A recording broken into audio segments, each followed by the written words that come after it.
Hey,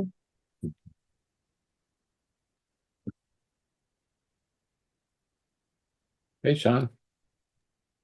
Hey Tim, how you doing? I'm doing well.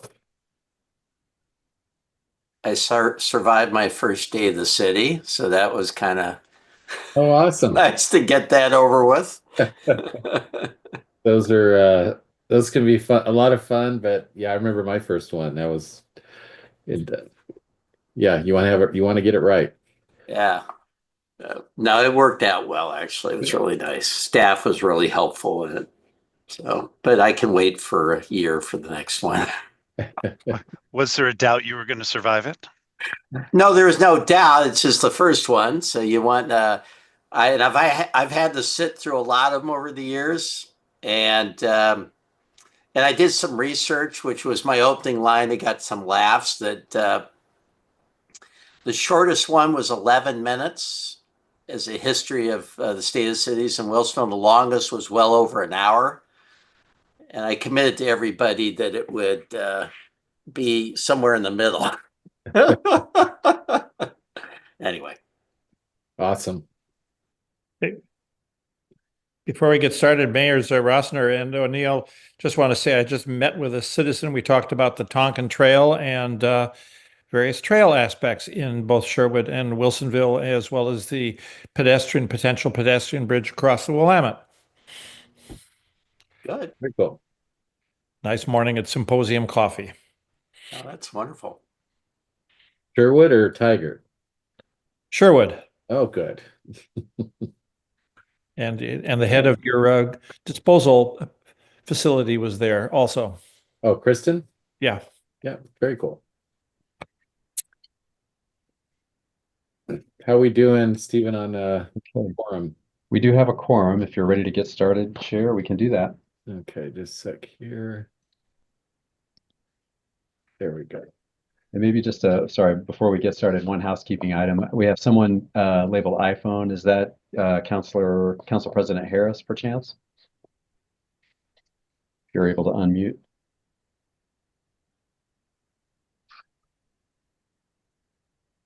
Okay, we'll come back. Yes, it is. Oh, I got it. Found excellent. it. Okay, great. Thank you. We'll rename you here. So we do have quorum, so we'll go ahead and get started. If I heard you right, Stephen? Yes, we're ready to go, sir. All right, well, let's get going.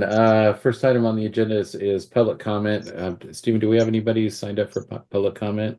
We didn't have anyone that signed up in advance, and so if there's anyone in the attendees that would like to make a quick comment to the committee, I will ask you to use the raise hand function.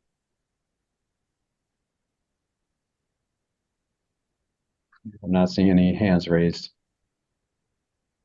Right, then we will go ahead and move on then up to item 2, which is a roll call.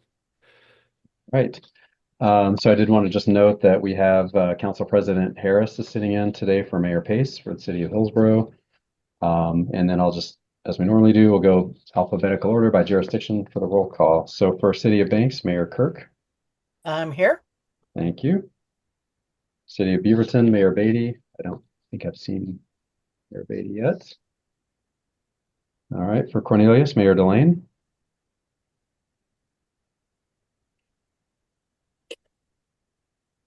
Okay, I've clicked multiple unmutes. Do you hear me We that hear time? you. We hear you. Thank you for All being right, here. thank you. All right. I don't believe we have a Durham rep, Mayor Drake. Okay. For Forest Grove, Mayor Wenzel. Okay, we'll keep an eye out for her. For Hillsborough, I know we have Councilor Harris. Yes. Thank you. For City of King City, do we have Dennis Gelfand? Keep an eye out. For North Plains, do we have Mayor Goodwin? Okay. For City of Sherwood, Mayor Rosner. I am here.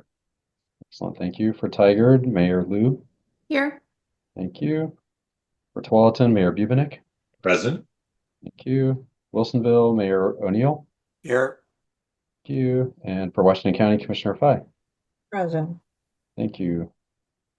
Okay, and then for Metro, We have Counselor Rosenthal. Thank Yo. you.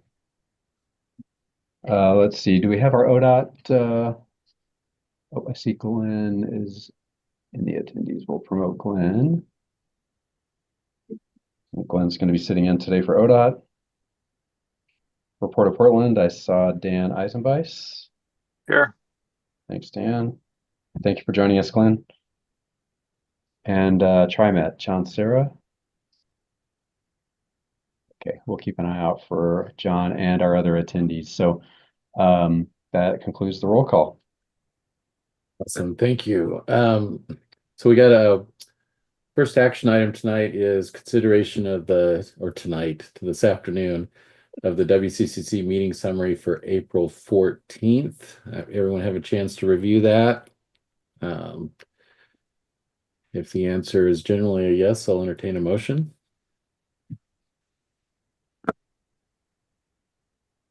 So moved.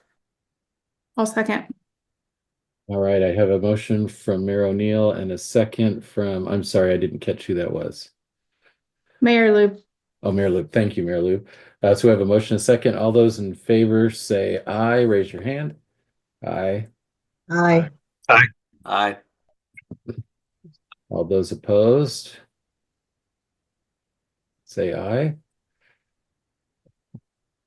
And any abstentions? Motion passes. Thank you. The next item is we need so Region 1 Act. We have 3 positions that are expiring. They're currently held by Mayor Bubanek, Mayor Lube, and Kristen Leitner. So we need to hopefully nominate 3 people and approve them today to continue to fill that.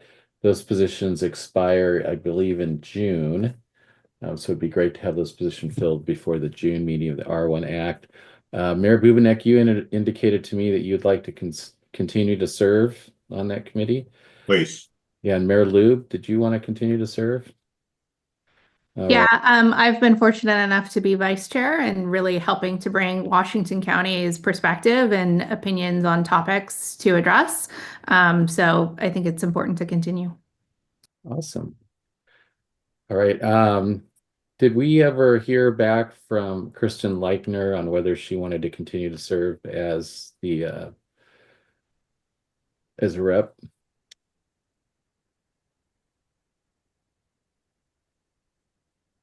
Take that as we have not heard back from Kristen.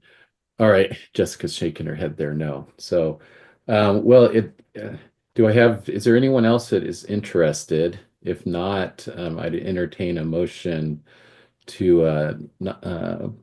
have Mayor Lube and Mayor Bubanek continue as our Region 1 Act representatives. So moved, Mayor Lube. Second. All right, I have a Sure. motion from Mayor Lube and a second from Mayor O'Neill. All those in favor of Mayor Bubanek and Mayor Lube continuing as our R1 Act representatives for another term, say aye. Aye. Aye. All those opposed, say aye or nay. Any abstentions? Motion passes. Thank you, Mayor Loop. Thank you, Mayor Bubanek, for continuing to serve on that committee. Appreciate it. We have that one additional position. Do we have any recommendations from the room or nominations that someone would like to make for that position, or we can hold off if we don't and continue to recruit and bring that to the next meeting?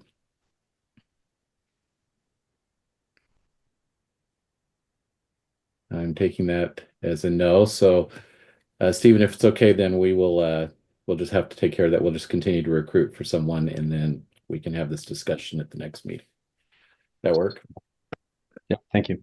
All right, thanks. All right, we'll move on to item C, 2028-2030 RFFA Step 2 Project Prioritization Comment Letter. Thank you. I was just going to ask if you can put it up on the screen. Oh, I'm sorry, that's the wrong briefing. It's okay.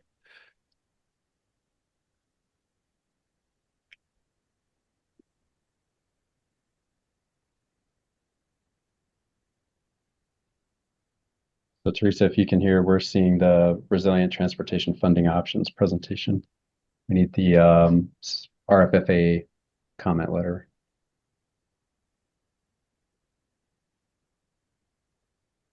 Okay, give me just a moment. Thanks. Excellent. Thank you. No problem. Anyone have a good short joke while we're waiting? That's the second meeting today I've been in where someone's asked that, though. What's invisible and smells like carrots? Oh boy. I don't know. Bunny farts.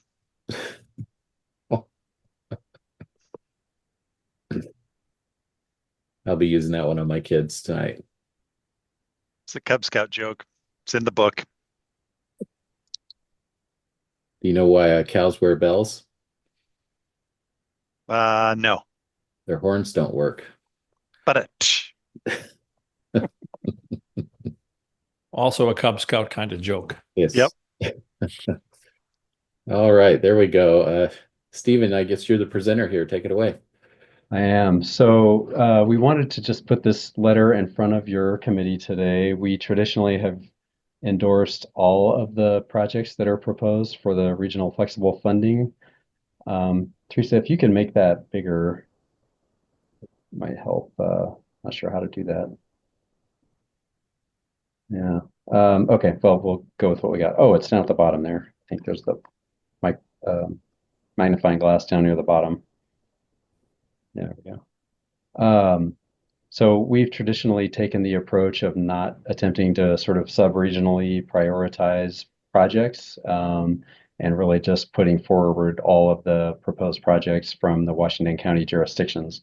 So this draft letter takes that same approach that we've historically taken. So we are really just seeking your committee to provide direction that you'd like us to go ahead and submit this letter to Metro Council as a formal, and JPAC rather, as a formal comment letter.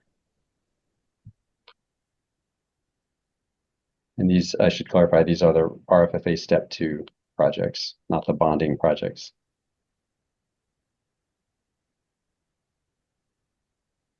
Well, what's everybody think? does it feel like we missed the window considering the JPAC agenda already has above the line, below the line picked out? I don't think so. I mean, I think we can continue to just express our support for the projects. I think, as you said, the prioritization process that Metro has in place is playing itself out. And so I think will ultimately inform the outcomes. But I think this is your committee just going on the record endorsing all of the projects as qualified or good projects that are worthy of consideration.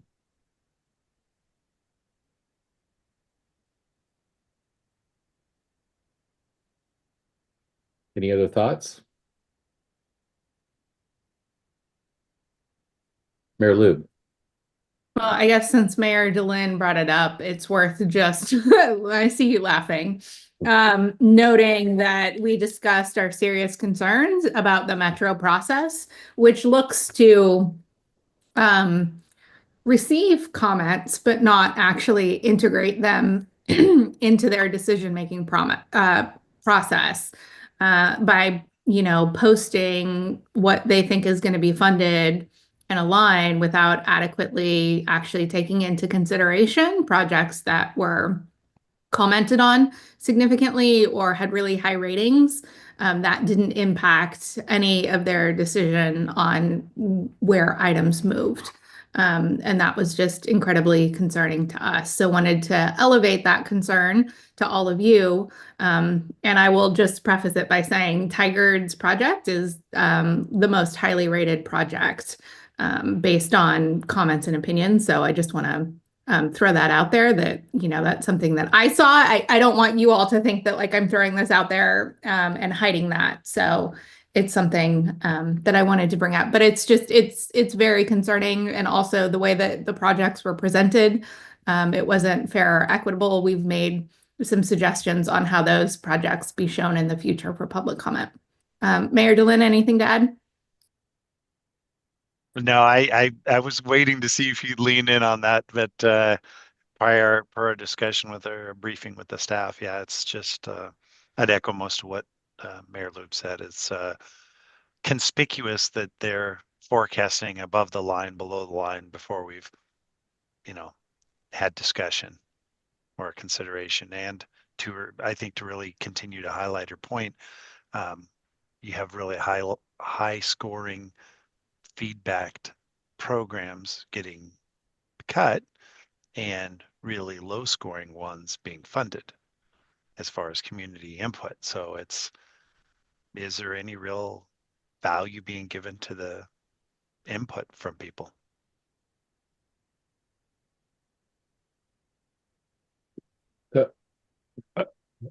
Councilor Rosenthal. Yeah, I just have to ask, what can Metro do better on this? Just listen more, start the process sooner? I appreciate the comments, and I, looking at the evaluation matrix, I realized that a lot of community input on some of them was not recognized in some of the scoring. So, what can we do better?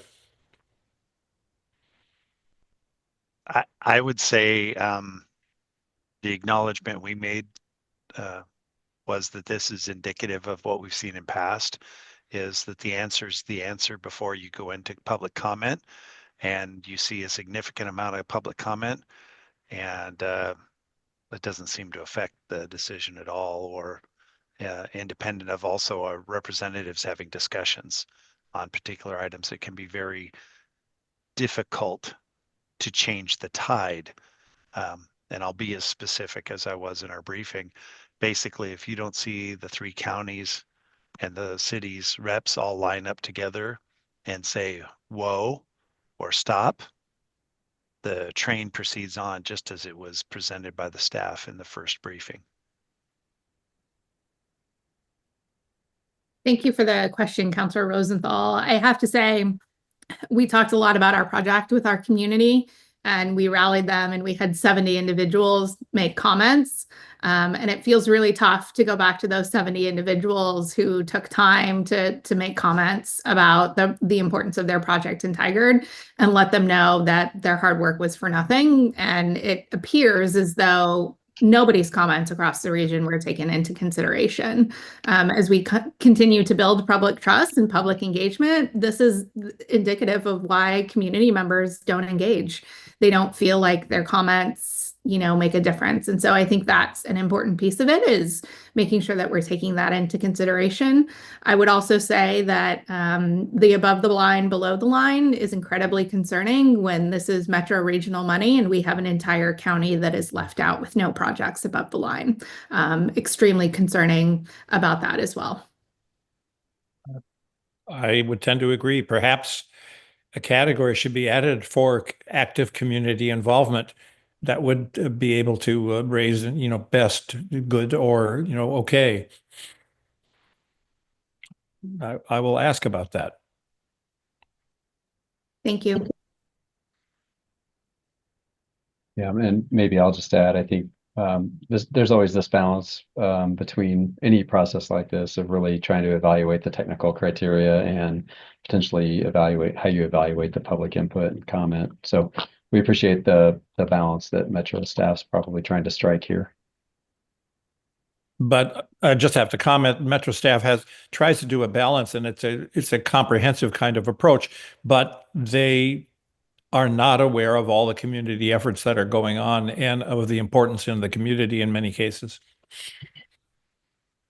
If I could just also add that I think we've had concerns, and I think we've discussed it here, about the criteria in general for these projects. It looks like it's written by individuals who are used to living in city centers and projects that really work well in more urban centers.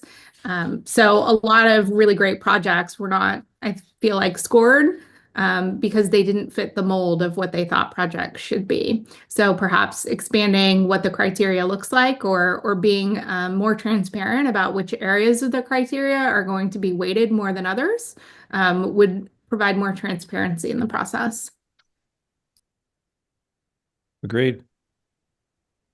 I would just add as a general thought, listening to this, that I think Metro has done a good job over the last year of creating transparency, but kind of going along with what Mayor Delenn and Mayor Lube said, I think that real collaboration in the process and making sure that input's accounted for and we can actually move the needle when we need to move the needle. I think it's a really important next step for Metro. After listening to this, do we need to maybe add to this letter and comment on the process? A suggestion I would have is building on what Mayor Lube said is for the next round that we have meetings to talk about the criteria up front. What's the criteria going to be and how are things going to be evaluated? So JPAC's more involved in that process instead of having something go through the whole process and land on their desk at the end. I think perhaps we have this letter just be support for the projects at hand. And if we wanted to write a separate letter after the process for suggestions moving forward for the next one, that might be the way to go. Okay. Yeah, and for what it's worth, I'll note there was a process in developing the evaluation metrics as well. And I know JPAC ultimately approved the criteria, but I think if I understand the request, it might be to have more engagement with the coordinating committees in that process. I think that I'm just going off my experience with the urban growth report. I think that would be a good process to make sure that committees are involved early in defining those criteria and evaluating for that matter. So, but separate letter works for me. Mayor Delenn, any additional thoughts on that? I think it's an important message to send. Yeah, and having sat through so many of these, I'm sitting here thinking about, how I can already hear the Clackamas County contingent weighing in on this, right? That they're getting zip basically, and the fight that's gone on to get them even where they were on basically the section 1 versus the section 2. And then I think about in comparison when the Washington County contingent sat down when we had some money that we needed to allocate and really talked amongst the mayors, the representatives and the county leaders and looked at all the projects that need to be done in Washington County and said, hey, we need to get regional equity. So there needs to be some stuff done down in South County. There's stuff in West County. There's stuff in the center. And we looked at that. And then we looked at those priorities once we kind of looked at that without going to allocation, right? Direct allocation, but looking at projects that everybody needs to walk away with something beneficial to their area, right? It can't all be here or it can't all be there without everybody going, yeah, that's the best answer. And then we looked at what the county was bringing to the table. And we said, out of all these county projects, this one we feel like has the most regional significance. And it was in relationship to the Washington County money, right? The transportation money that we looked at. And everybody kind of went away from that understanding that they gave, but we felt it was balanced, right? And I just don't feel us ever walking away from the Metro experiences feeling like that, right? It's just, it doesn't have that equity, right? It doesn't feel like we got a reasonable attempt. I understand that we can't do sub-area allocation. You can't just go 75, 17, 33, 50 and be done, right? We got in trouble with the feds for doing that for federal things. But we can look at that regional diversity. We can look at what's important to Clackamas, what's important to Washington County, and then look at them in comparison and really see how do these compare, right? Because we do have to, I hate to say, it's just as bad on the other end, right? When we walk away with 72%, nobody forgets the scar of being involved in that process where 72% of the money went to Portland. And that just doesn't feel right either. Mayor Bubenek? Just on the Clackamas County side, since my city council president is on C4, they were equally frustrated per the lines of Mayor Lube of the process and basically being shut out totally of any of the money. And they, I think, are not going to write as supportive of a letter based on the last C4 meeting. Thank you. Thanks, Mayor. Glenn? So I think this is only my third go around with the flexible funds allocation, but I do have one interpretation regarding the sub allocation. I feel like Metro staff has the one table that is just their pure quote, they quote, scoring based on the RTP. But then those other themes, I think I have a feeling they introduced those as a way to show, hey, you can come up with another rubric for how to juggle these things without it being sub-allocation if you want to make a proposal. And I know that last session, the staff were really hoping to get more proposals coming out of the JPAC work sessions, TPAC and JPAC, whereas I think everyone instead thought, put on the Metro staff themselves to do the different levels of analysis. So anyway, I say that with, as someone who I am the liaison to Metro, so I deal with the code of federal regulations and look at this. I believe that there is room for massaging of the list that would agree, themes you use to change up the rubric without having a sub-allocation concern, unless you were to go to like just a pure money formula. But in terms of like making projects on merit that everyone feels supportive of, could be a way to do that. All right, thanks, Glenn. So moving forward, was there anybody else before we wrap this up?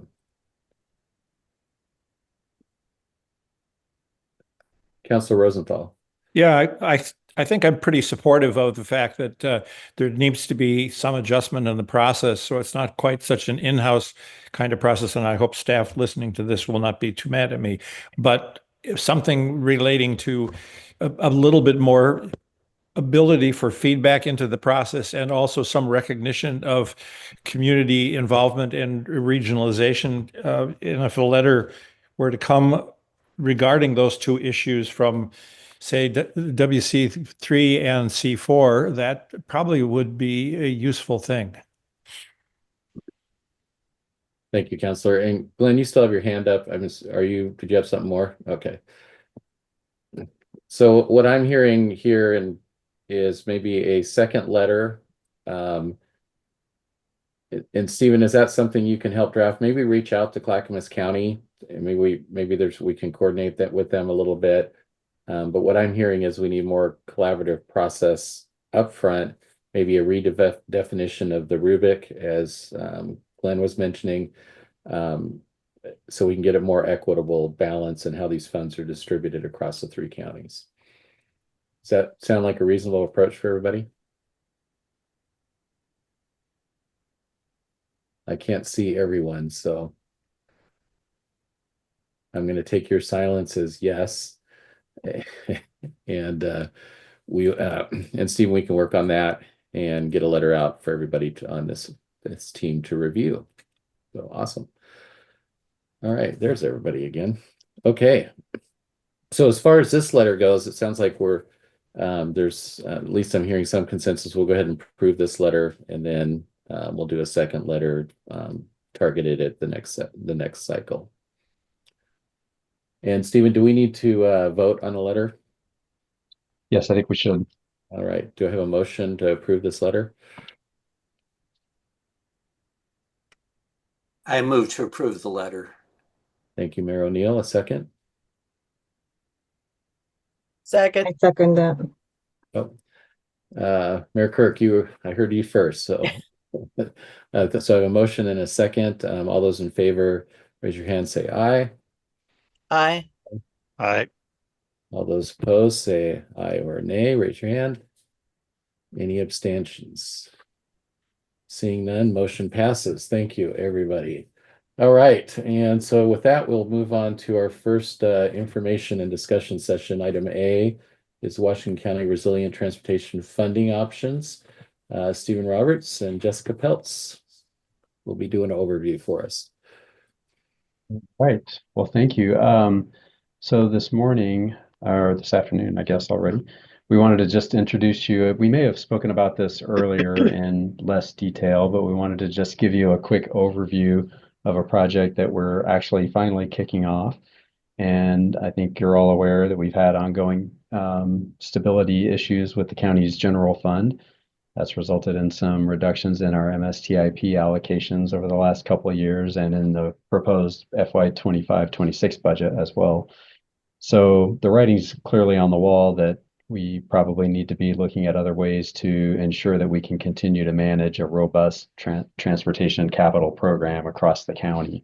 And we, as a county, I think, want to continue to be leaders in that space. And so the board has made clear some of its direction to continue with a robust transportation projects program, but we are finding ourselves in a different environment funding wise than we were back in the 90s when we sort of put into place the current process of using county general fund allocations to subsidize the major streets transportation improvement program. So long story short, we're just really kicking off this effort to start evaluating other potential funding options, some of which may include bonding existing revenue streams, looking at additional revenue streams that we have not taken advantage of at this point, or increasing other types of revenue options. So I'm going to turn over to Jessica, who's our project manager for this project, and she's going to walk us through today's presentation, and then she and I are available to help answer any questions at the end of that. Great, thank you. How about next slide? So this presentation is pretty short. We're just going to go over board budget priorities and commitments. This is something you've all seen before. Context and need for the project. We'll go over transportation funding sources and uses, including what the county currently uses. And then an overview of the project, including draft work plan, next steps, and then discussion questions. And I think we're really hoping to have some discussion about this and get your input. And in addition to getting your input at today's presentation, we'll be sending out a survey as well soon. Next slide. So the Board of Commissioners has adopted budget priorities, and they include supporting a connected multimodal transportation system. They also include supporting major systems of county government, including capital improvement planning, finance, information technology, and human resources. All that to say that there's a complex set of things that they all have to consider, a lot of human services and other needs throughout the county. But those do include capital improvements, and that's a big part of why we're trying to do this project, in order to keep that focus in line with the board budget priorities, but while trying to reduce reliance on the general fund so that we can help balance some of those priorities. The board has demonstrated commitment to transportation. They have adopted the 2020, actually now they've adopted, oh no, they're almost adopted. It's not quite there yet. The new 2025 to 2030 CIP, but last June, they adopted the 2024 to 2029 CIP. Back in 2024, that included more than 80 transportation capital projects. Our new one that will be adopted soon includes 94 capital projects. So we are continuing apace. The board did approve bonding of up to $150 million to complete MISTIP 3D, 3E, and bonding cost sharing projects. We expect that to happen in the next couple months.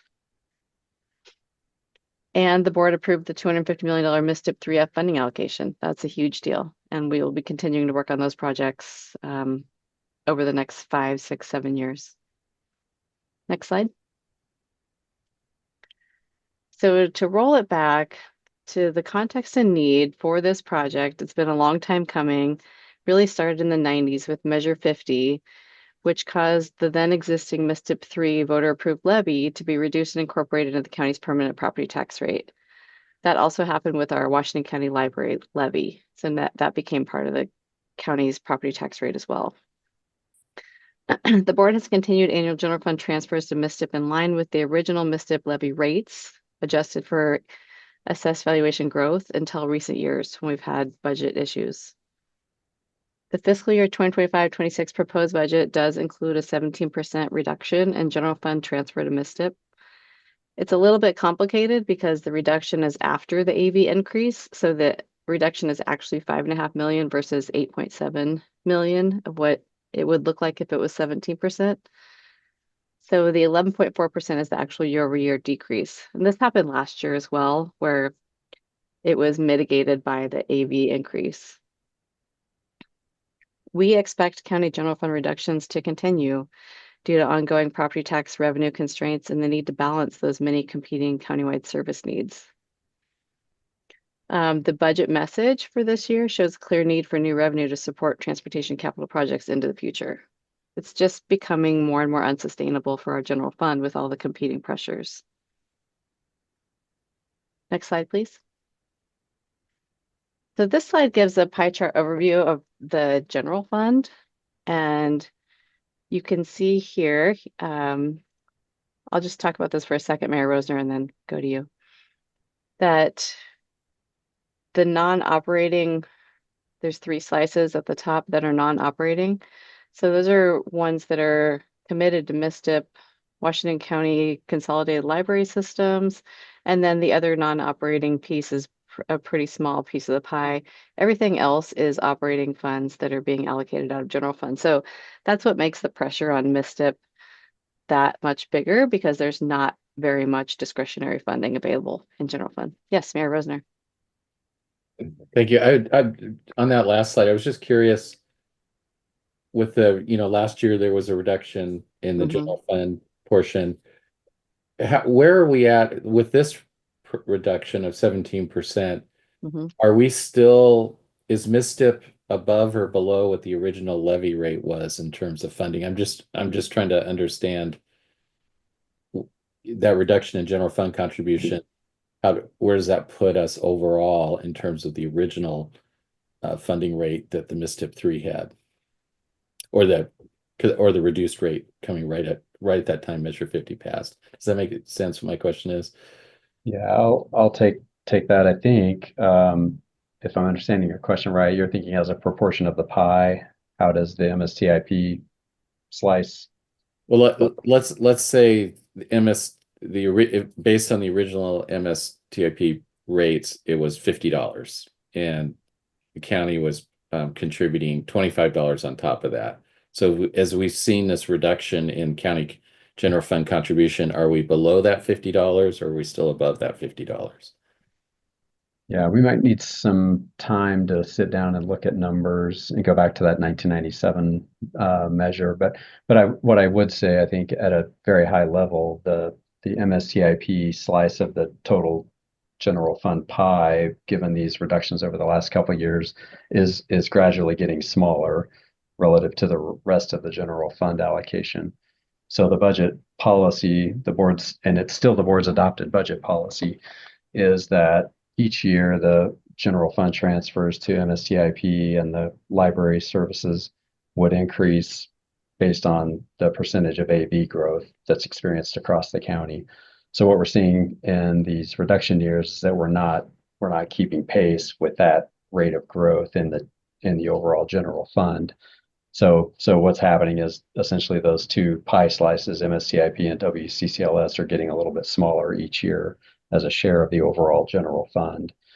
It might be a much more complicated question to try to go back and parse out more specifically about dollar amounts or rates, because there's no rate, if you will, in the general fund today, other than just the big overall property tax rate. If it turns into a mountain, don't worry about it. I was just kind of curious. Thank you. That's a great question. Okay, I think we can move on to the next slide. This is one I'm sure we've shared before, but we like to go over our county transportation funding sources and uses. We do have a lot of sources that we get revenue from. We've broken this into what we use for capital project focused on the left and the more blue portion of the pie, and then operations and maintenance focused on the right on the more green portion of the pie. And then the orange slices represent funds that we use for a combination of operations and maintenance and capital projects. So of course we have MSTIP, we have transportation development tax, TDT, we all have that. System development charges, we get grants, we have gain share. We have our urban road maintenance district. They provide maintenance for our urban unincorporated area through their special taxing district. We have statewide transportation improvement fund, that's transit focused. Surface transportation block grant. We have our county vehicle registration fee. That one we split out. 40% goes to the cities. We have our state gas tax and fees, our state highway fund allocation, which is out of the 30% that goes to the counties. And then we have county gas tax, which currently is, I think, 1 cent. And we get 40% of that, and 60% of that goes out to the cities. Next slide. So there are other potential transportation revenue sources that we could look at, and Stephen alluded to a few of these in the beginning. The state legislative funding package, currently the TRIP proposal is great for us. It shows a big increase in state highway fund revenue, which would then get distributed out to cities and counties at the 50-30-20 split.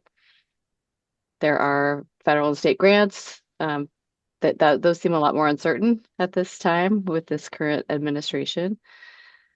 We could look at increasing our local gas tax. We could increase registration fees, other user fees. We could look at, especially the cities actually have more tools, it seems like, for user fees, giving that utility bills can be a place to put some of those.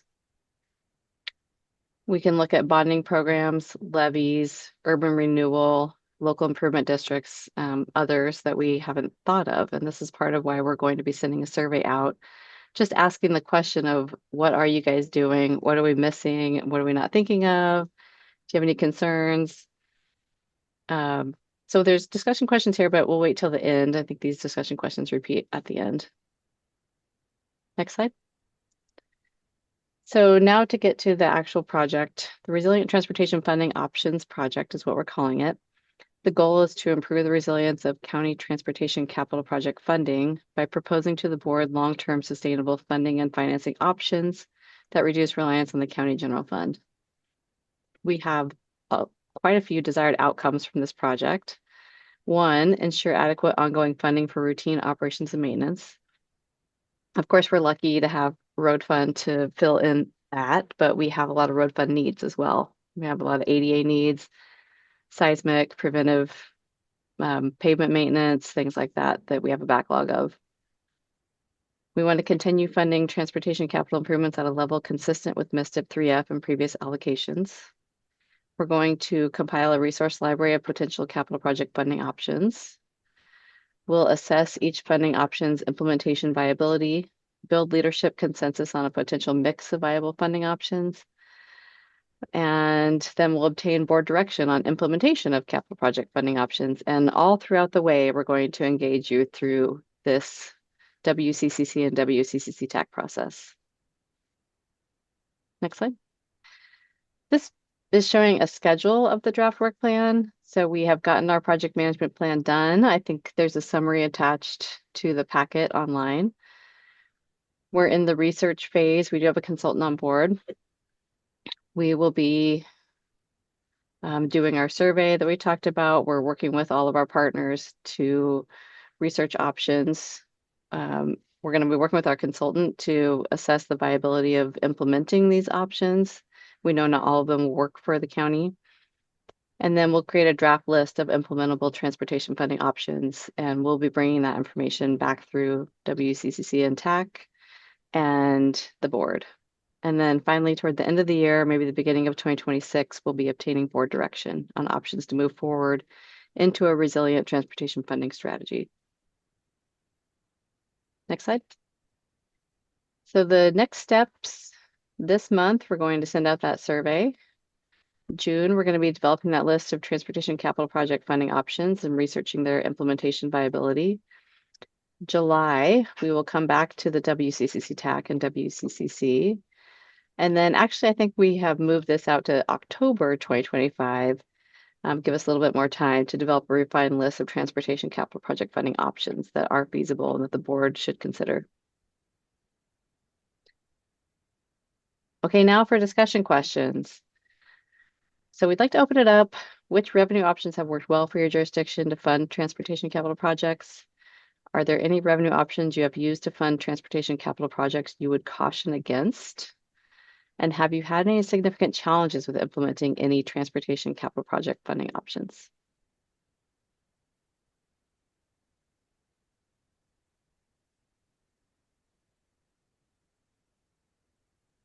I should probably unmute. Thank you, Jessica, and thank you, Stephen. Go ahead and open it up for questions or thoughts for the team here.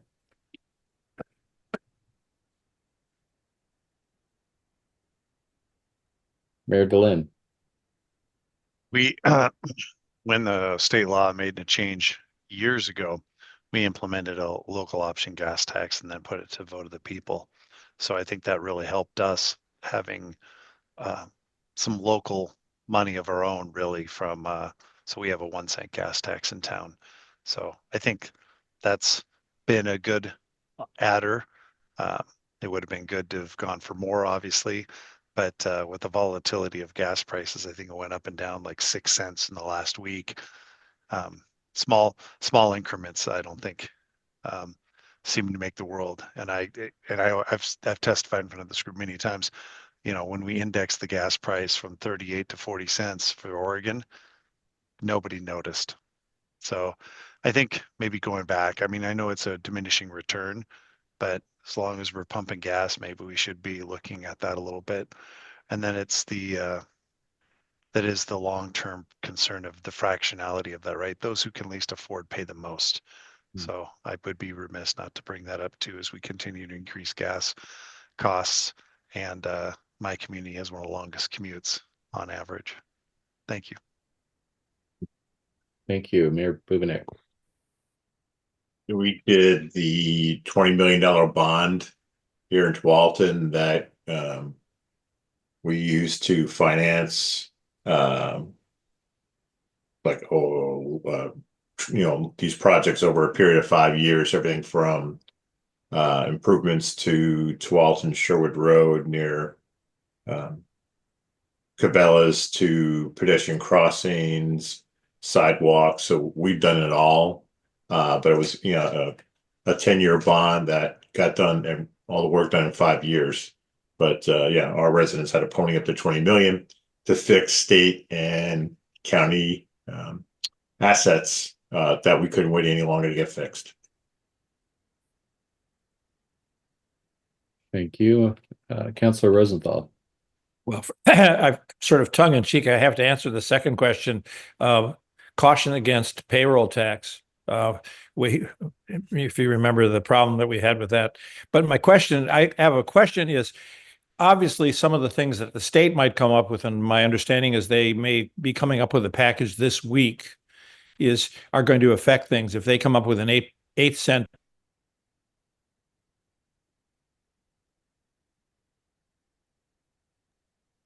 Councilor Rosenthal. And then he was frozen in time. Yeah. If you can hear us, Councilor Rosenthal, you froze on us. Oh, you're back now. Okay. We lost you right as you were talking about the statewide 8 cent proposed increase.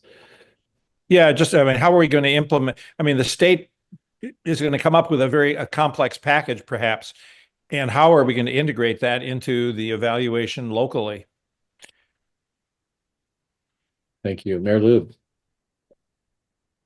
Yeah, I just wanted to add, we have a street maintenance fee that is on our utility bills. And we know that the tax system is failing our school districts, our cities, and our counties. And it was one way that Tigard could continue to maintain the roads. It works, but it's not great, right? Like, we know it's not equitable and all of those sorts of things, but it's certainly part of the reason why Tigard's roads continue to have a good pavement management index.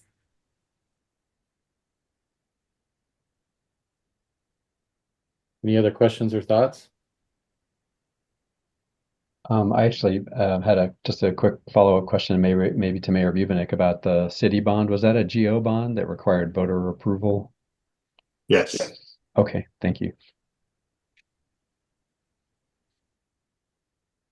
So how did you apply that, Mayor Bubinek, to the people? I mean, is it just every household pays a certain fixed amount, or how did you distribute it was the just cost of that? your typical bond based on assessed value of the residents.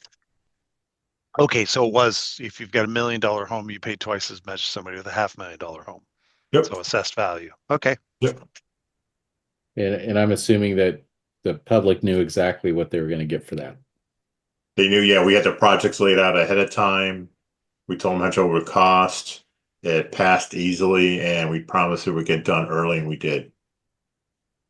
And it's to the point where some people are talking about a second round of transportation projects because this went so well. But we're fixing our parks right now instead of our roads at this moment. But this sounds like a lot of the same success we had with original MSTIP programs, right? If you go back to the originals, we said, we're going to do this list of projects. We estimated it'll cost this much. Yep. Here's what you'll be doing for that. And then we've, at some point, like the history said here in Measure 5, we rolled it into the base and continued on. I think that's one of those things too, is being very clear with people. We're going to give you X and it costs Y, right? As long as you don't have the I-5 bridge or Rose Quarter problem where it's like doubling every time somebody looks at it. I think that's the real risk, is if you aren't very sure of what your costs are going to be, and maybe if it's a long term, that's really hard to do. And just like Misstep, we did the same practice of making sure there were projects throughout Tualatin. So everybody had, a few projects in their area. It wasn't concentrated in one particular part of Tualatin. And we do that with our map. I mean, right, with Cornelius, it's like, okay, we're doing either repaving in this neighborhood, or we're doing chip seal, and everybody can look at the map and see when their neighborhood was last got a bite, and then when do we suspect that based on our road conditions, this neighborhood's going to need work done. So we're kind of, to your point, the map shows who's gotten a bite at the apple and when your next chance to get a bite's going to be. So I think that helps too. Steven.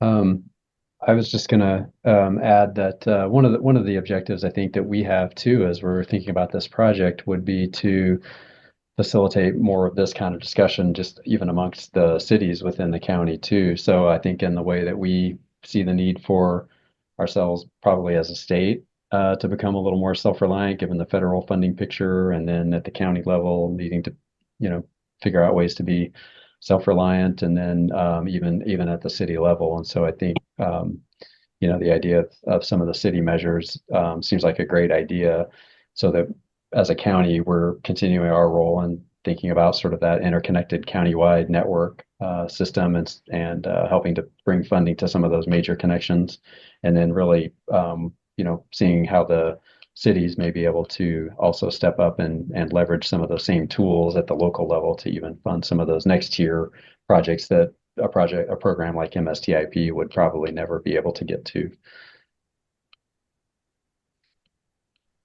Yeah, I would add, from a Sherwood perspective, you want to get to a sustainable funding system, right?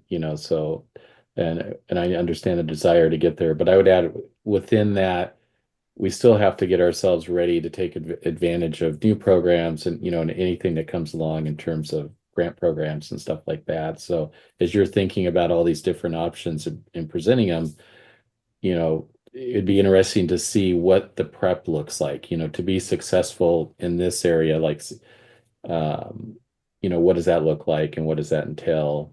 My go-to speech I give in the city all the time is, when it comes to our capital improvement plan, is prioritizing that and making sure that we're grant ready on all the really important stuff, that we're at the top of the list when we're applying, because we've done that basic work. So I would really encourage you to have a similar thought process at the county level too, to take advantage of those, programs. And then just one last thought, I'll get on my soapbox. I always get on when we talk about transportation. We truly need a true regional planning process to identify those generational projects in terms of how we connect different parts of the county and move our workers to their jobs, to their homes and back, etc. I still feel like we're not really doing that at this point. We have a lot of pet projects that get identified. So I will step off my soapbox now. My turn to pull the soapbox out? Yep, go for it, Mayor Doran. I would be remiss, since nobody else has brought it up. How are we being efficient and effective? How are we really doing that, right? I continuously hear in the feedback as I talk to citizens in my end, what are you doing with the money you already have, right? And that was a big question from the legislature to ODOT. We gave you a big raise. You look back in the 2017, what did you do with it all, right? We just had a tour of the county courthouse, and they're like, hey, we're deficient on all these things. And, as I talk with people about that, they're like, well, maybe people should do less crime and then we wouldn't have a problem at the jail. Right? I mean, it is not a, it's not a, we can giggle, but it's not one of those where you can't say, I mean, if we drove less, if we, we got to look at what we can do with what we've got and how can we be more efficient or more effective, right? I look at our staffing levels. Cornelius has added a couple people in the last 10 or 15 years. That's it, right? We've actually, when we had long-term heads retire, we didn't replace those heads. We downsized our staff. So our net is maybe 1 or 2 heads in 10 or 15 years. I challenge any of the other cities or counties to look at where they've added, right? And think about what you do. And then, because we got to be able to answer these questions to our voting constituents. What are we doing with the money? If we're bloating our staff and they're not people delivering direct support, like firefighters or policemen or out on the road crew, if they're not that, maybe we should be looking at that, right? How do we become more efficient, more effective within our individual areas? How are we sharing, right? We historically leaned on the county service shed to help do some of our maintenance rather than hire another technician to do work, right? How can we be more efficient and effective across our governmental units? How can we reduce our overhead costs? And how much overhead cost do we have? I mean, I railed on the garbage company when they brought me in their presentation, and 50% of their overhead was the office. And I said, really? I haven't seen anybody in the office drive a garbage truck. How are you delivering service? Right? 50% of their costs were overhead in the office, and the other 50% was their staff driving actual trucks. And said, maybe that's where you should be addressing. So I think we got to look at ourselves in the mirror a little bit, and that's what the legislature's done with ODOT, right? Asking them to look at the mirror. Do that side-by-side comparison, city to city, city to county. We all have different missions, right? The cities all have about the same mission. The county has some different missions than us. That's a great point. I would add to that, even in terms of how we build our projects, there's cheap money and there's expensive money. We intentionally designed our pedestrian bridge so it would not touch the ODOT facility, so we could avoid all the costs. Federalizing that project, so I think, just simple terms, how we design these projects and the funding layer cake that goes into them to make sure we're getting efficient use out of it.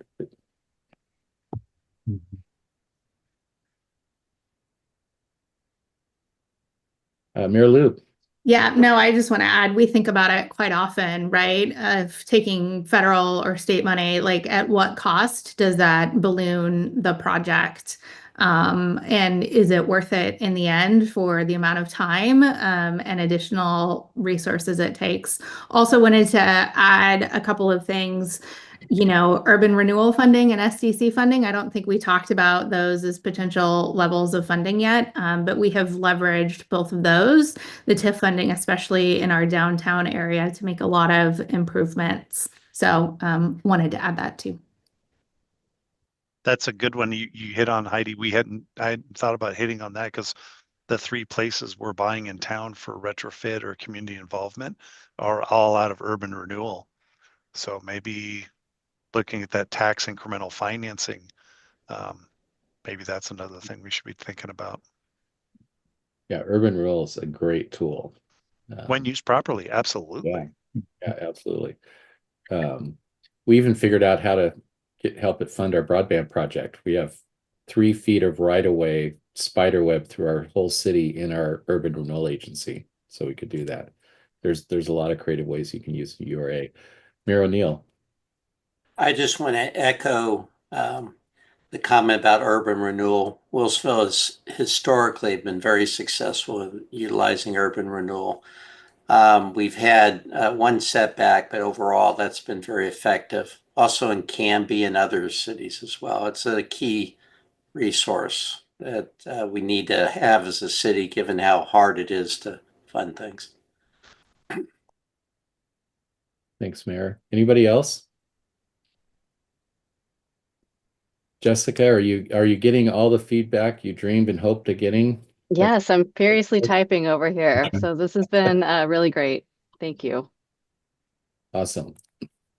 Well, I think we all look forward to continued conversations on this and collaborating across all levels of government as we look at getting sustainable funding for transportation. Yeah, It's important. definitely. So thank you for the presentation and bringing all this great information to the meeting today. Any last questions on this before we move on to our next agenda item? Hearing none, we will move on. We have a legislative update, and I believe Carly's here with us today for that. Hi, Mayor Rosner. Thank you so much. Hi, Washington County Mayors. Give me an opportunity just to get my slides up on the screen. Okay, wonderful. I think you should all be able to see that. Good afternoon. My name is Carly Silva Gabrielson, one of the Washington County Government Relations Managers. I last had the opportunity to update this group in your meeting in April, so this is really wonderful to be here in back-to-back months since the legislative session just continues to heat up. Let me click through my slides. So I wanted to just provide a quick update on the legislative landscape, where we're at in the session. We are, thank goodness, more than halfway through the legislative session. The target sine die is June 18th. However, the constitutional sine die is June 29th. Alarmingly, that is only 48 more days. That is calendar days and not business days. And as you're all well aware, there are a lot of significant things still on the legislative agenda that the legislature needs to address. One big thing that they are waiting for, that I actually meant to have on my slide here, is the revenue forecast that we are expecting on the 14th, so Wednesday of this week. That, of course, will let the legislature know what our abilities are in terms of investing in crucial programs across the state, and how much money we do have to work with. I just also wanted to flag that we have already passed the first chamber deadline, as I shared the last time we met. So that meant that bills had to be scheduled for at least the first work session in the committee. That narrowed the over 3,400 bills that were introduced this legislative session to just over 1,700. And we are looking forward to the second chamber deadline on the 23rd that will hone that group of bills even further. The deadline on the 9th that passed on Friday was the date in which bills had to be scheduled to have a work session in the committee. And the 23rd is when they have to pass out of the joint committee, with a few exceptions, as I will talk about in the next slide or two. There really is no updates on the governor's housing bills. This slide is really identical to what I shared last month, but I did want to flag that these bills all currently are sitting with Ways and Means. They are expected to move forward. They will significantly change the landscape of Oregon's housing production and the way that we process permitting and applications in the county and cities, and also just the types of housing that we see developed within UGBs. So ones to just keep your eye on. I do want to flag that last one you won't traditionally see listed in the so-called governor's package of housing bills. However, it's one that her office has taken interest in, so it's one that I'd like to flag for folks. As we talked about last time, that bill very interestingly designates state lands within the UGB to be identified as Homestart lands and available for sale for first-time home owners, with a few other really interesting stipulations. I also wanted to provide an update on a bill that is very important. It's SB 974A. We have talked about this before, and I'm sure you've all heard about this from time to time, but essentially this bill would impact the development of permitting timelines and would essentially require local governments or special districts to complete the final review of final engineering plans for residential development within 90 days of submission. It also authorizes the award of attorney fees to the applicant if the engineering plans or land use applications for development are not processed in a timely manner. It would prohibit local governments from applying certain design review requirements for certain urban housing applications, and a few other things that we do not think would help achieve the goals of increased housing production. I will share that this bill has been amended significantly since first introduction. I think there's at least 4 filed amendments. So the version that we're working with currently is frankly much better than the original introduced text, but the bill still does need a lot of work, and Washington County remains opposed. However, we are working with a broad coalition of local governments and AOC and LOC to continue amending this bill. It currently sits in the House Housing and Homelessness Committee, and Chair Marsh, who is a representative from the Ashland area, has really paid close attention to those who have concerns about this bill. And despite the fact that it did pass the Senate unanimously, Chair Marsh has asked for additional amendments to the bill that are being worked on currently, and that I have been told could pertain to hopefully eliminating the attorney fees and extending the timeline, and making other critical cleanups, such as defining whether the timeline is in calendar days or business days. So there's a lot of things within the bill that still needs to be built out. I did want to flag that there is a public hearing right now starting at 1 p.m. So we do have the opportunity to submit written testimony until Wednesday at 1 p.m. Washington County will have a member of our planning department providing verbal testimony, but we certainly encourage all local jurisdictions to speak strongly to this bill. There is a possible work session scheduled on 5/19. However, we, as I said, are expecting further amendments, so we will have additional public hearings, hopefully. So again, we just really encourage folks to testify and to, frankly, utilize your voice if possible. You know, when you actually call in or show up in person, we know that the committee members are listening. We are optimistic that they all do read the testimony, especially those that are submitted from local governments. But it is really important to take the time to go ahead and provide your verbal testimony, even if virtual. So just wanted to encourage that. And one that we'll continue to track really closely and get to as best of a place as possible. Let's see. Okay, I just wanted to provide an update on the transportation framework. As we're all well aware, we are waiting for a bill. We still are sitting with the framework. I think I was optimistic when I updated this group in April, hoping that by the time we had this conversation, we would have a bill to discuss. However, we do know that there are some positive aspects to the fact that the bill has not come out yet, and that there are further negotiations happening within the caucus.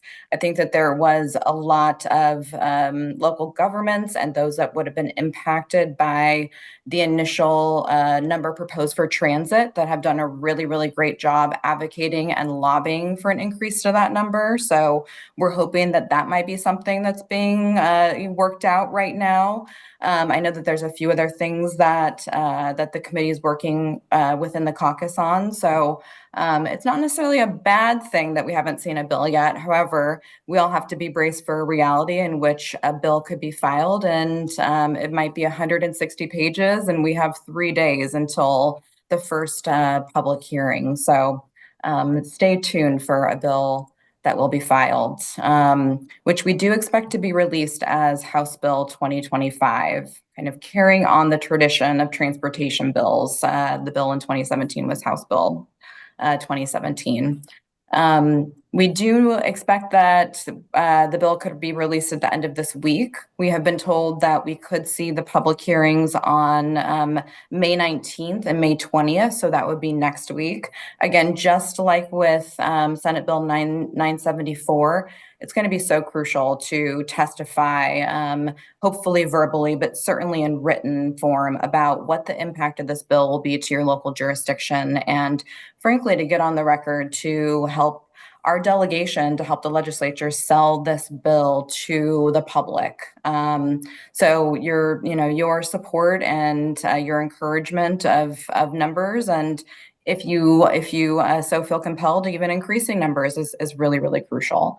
And I do think that we can work with our great staff to notify this group as soon as those public hearings are posted, so you can prepare your testimony. Let's see, I'll click to the next slide. I also wanted to flag, as many of you I'm sure saw, the Oregon House Republicans did release their transportation proposal. Frankly, I think many saw it as a little bit of a shot across the bow on the Democratic negotiations, more than a negotiation starter. So this framework proposes no new taxes and a series of cuts and refocused spending and cost savings to provide some funding. However, as this highlights, there's no funding for transit, rail, bike, ped, or climate-related projects.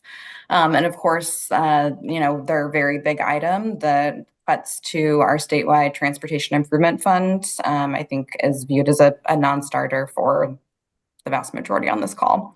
I did want to flag there was an Oregonian article that came out on Friday or Thursday that reported that there was a little bit of an accounting error on the part of the Oregon House Republicans when they analyzed the amount of savings to the ODOT unused office spaces. They had projected that it was going to be about $66 million in savings, and the Oregonian reported that would be closer to about $1.7 to $4 million in savings. So reflection that it's not always as easy coming up with these numbers as one would hope. And I think I'll just pause there and turn it back over to you, Mayor Resner. Thank you so much. Thank you, Carly. Any questions for Carly?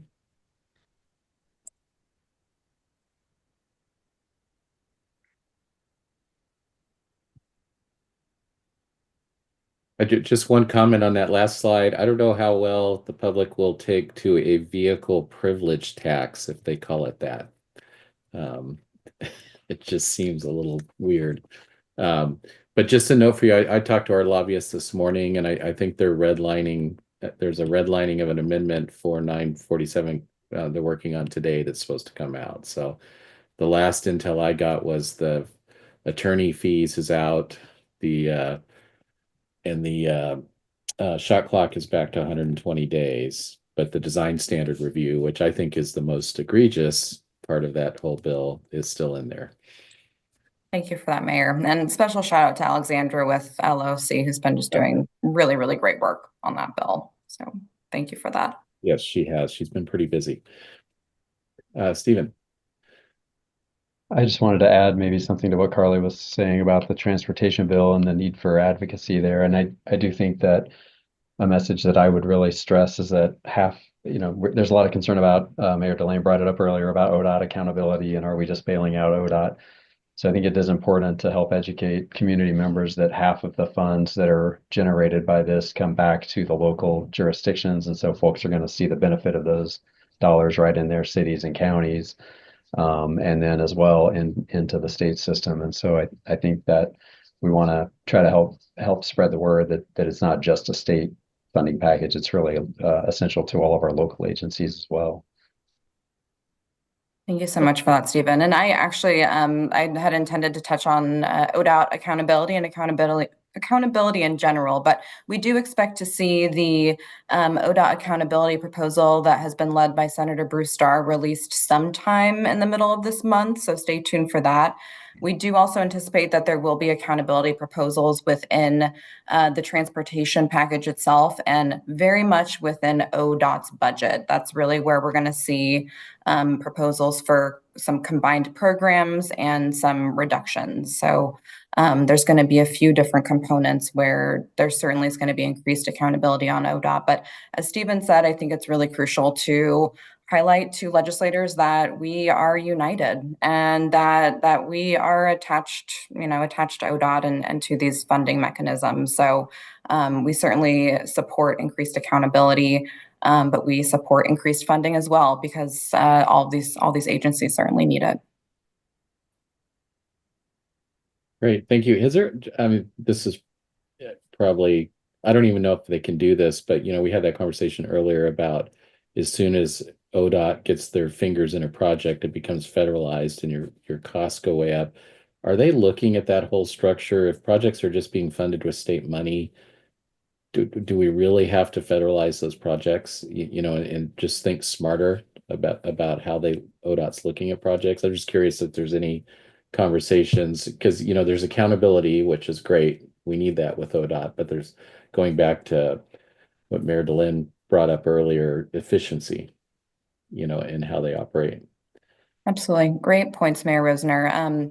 I think, your tagline of think smarter, work smarter is kind of very thematic in terms of the ODOT accountability and the proposals that we're going to see raised. However, I haven't heard those conversations directly, but I think that's something that certainly should be looked at, is how we can make strategic investments that's going to ensure that our costs are not going to grow exponentially and move away from, these projects are going to move away from us financially. Yeah, and I asked, going back to our bridge project, which I mentioned, we built it in a way where it wasn't an ODOT project, and ODOT was great. We worked with them and, okay, what do we have to do to cross your facility and keep this in a city project? And they worked with us on how that works. So I know there's folks there that think that way. So that's why I asked that question. Glenn, I suppose you have some commentary on this part of the conversation. Thank you, Mayor Rosemary. Just a tiny bit. I'm not the pro on this, but we do separate out if using state money is more cost effective. Some of the work you might have seen, like we did a recent project on Powell for some rapid flash beacons. I think some on TV Highway that were that was just state money. Oh, awesome. We also have, I don't know how they do this, but there's a way to wash the money to make it non-federal. So like we can take payroll tax money that TriMet gets from local employers. We can give them federal money to buy buses. They can give us back cash that's no longer entangled. And that could go toward a county project that is part of a process. There's all kinds of things, ways to do that, but it's a limited amount we can do. And I think when you get the big projects, once you've got the federalization, then everything comes in and it's already federal. So if you can do something like a Red Rock Creek Trail bridge over 217, all with local money, then you could stay away from federalizing it. And we can all fight over the local money. Yeah. Yeah. Awesome. No, that's great. I didn't realize you guys were doing that. That's awesome. Thank you. Any other questions for Carly? All right. Well, Carly, thank you so much for the update. Super appreciate it. And I'm sure we'll be getting more as the long session continues here. Thank you for the opportunity. Awesome. All right. We'll go ahead and move on to regional committee updates and discussion. We'll start with JPAC. Mayor DeLynn, do you have any updates for us? Nothing's going on. No, basically, there's some content in the consent agenda, basically. That's the usual stuff, consideration minutes, things like that. The action item is really around the regional priorities for the federal surface transportation reauthorization bill. So I think that's we all can get behind the message to the feds that, hey, you need to put, and I think we've seen generally everybody's staff has seen that basically trying to continue to support money into allocations to keep the federal trust fund for highways whole and moving forward, because it's fallen way behind. So I don't think there's any concern, but if somebody does, please raise a hand. And then we got a lot of information and discussion, right?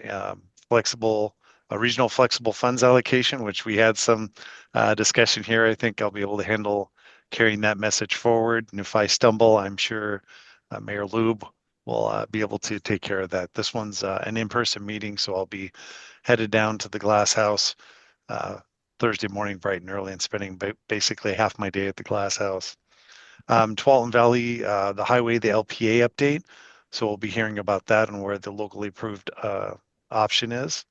And then there's also, I'm going to say it and try not to make funny faces, Montgomery Park Streetcar Extension LPA update. Okay, I couldn't do it. And then there's a presentation on community connectors and transit study.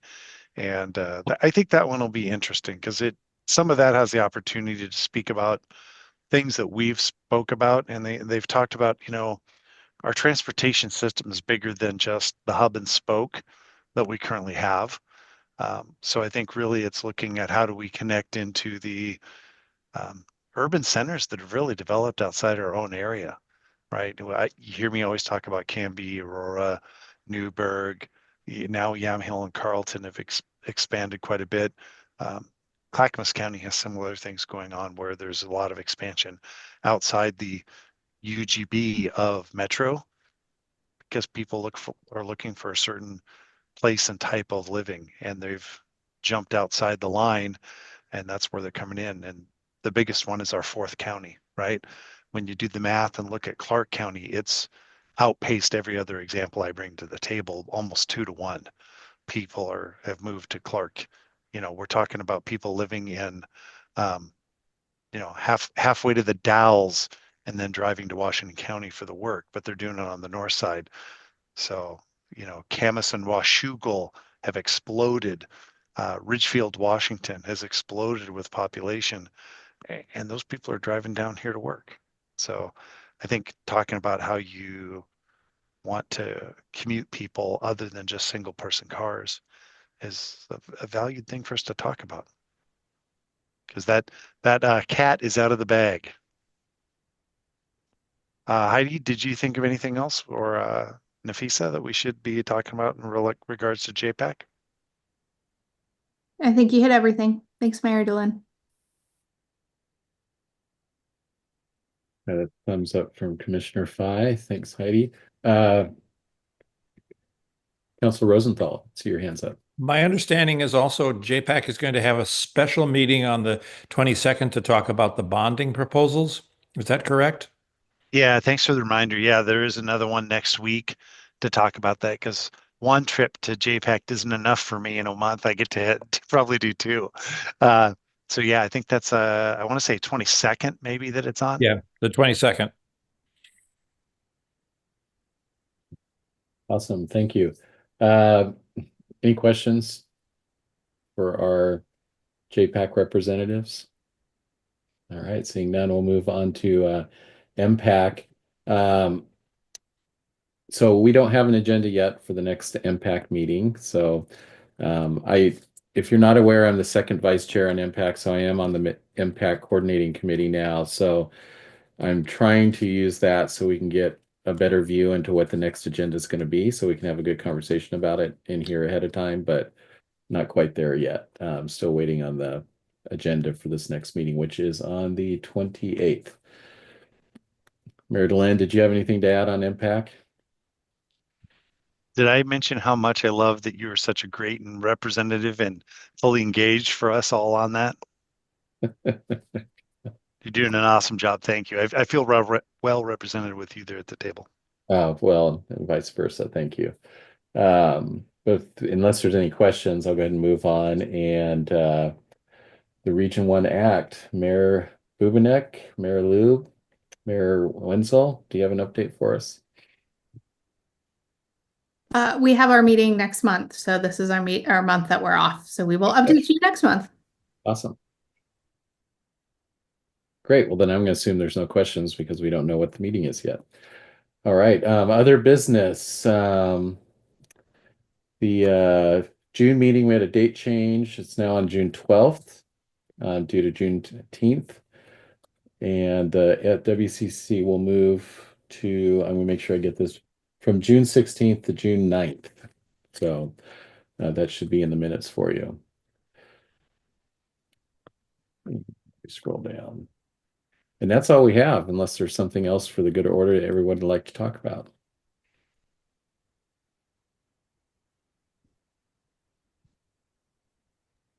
Well, seeing none. Stephen, did you have any? Oh, Mayor Kirk.